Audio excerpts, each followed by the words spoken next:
외국인 근로자 숙소 규제 1차 유예 기간이 오는 9월 1일 종료됩니다. 다행히 고용당국이 외국인 근로자의 취업활동 기간을 내년까지 1년 연장해 주기로 하면서 유예 기간 종료에 따른 부작용이 당장은 나타나지 않을 전망인데요. 하지만 여전히 현장에선 정부의 강화된 숙소 기준을 지키기 어렵다고 호소하고 있습니다. 김하은 기자가 전합니다. 정부가 외국인 근로자 숙소 개선을 위해 농가에 부여한 마감 시한이 코앞으로 다가왔습니다. 앞서 고용노동부는 올 1월 외국인 근로자 주거시설 기준을 강화하면서 외국인 근로자에게 비닐하우스 내 컨테이너 등 가설 건축물을 숙소로 제공하는 농가에는 고용 허가를 내주지 않겠다고 밝혔습니다. 다만 외국인 근로자 숙소를 임차에 제공하겠다는 농가에는 오는 9월 1일까지, 신축하는 농가에는 내년 3월 1일까지 유예 기간을 부여했습니다.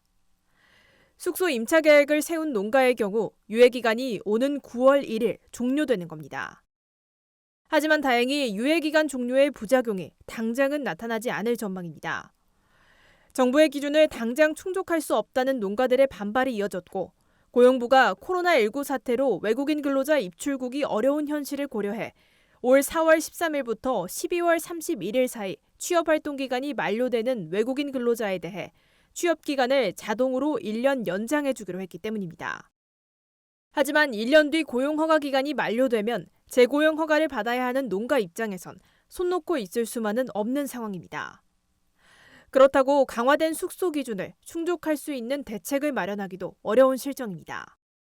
실제적으로는 관련돼서 뚜렷한 대책이라든가 만들지 못하고 있어요. 현장에서 이 숙소 문제 해결이 단순간에 6개월, 1년 사이에 해결될 수 있는 문제점들이 아니어서.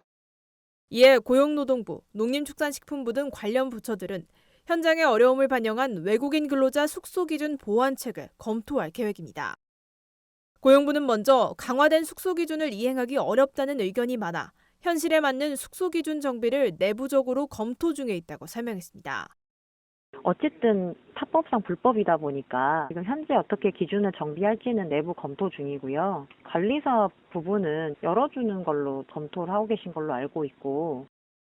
농식품부도 현재 진행 중인 외국인 근로자 주거 지원 사업 비용 지원 외에 거점형, 마을형 등 다양한 형태의 기숙사 건립을 내년도 사업으로 추진할 예정이라고 밝혔습니다. 거점형이라든지 마을형 이렇게 가지고 여러 가지 형태의 기숙사 건립 지원도 이제 22년 사업으로 이제 추진 예정 중에 있어요. 국고하고 지방비로 해가지고 이제 건축을 하게 되면은 이제 지자체 관리를 하게 될 겁니다. 인건비 상승, 소비 부진, 강화된 숙소 기준까지 삼중고에 처해 있는 농민들. 농가 부담을 완화할 정부의 대안책 마련이 시급해 보입니다.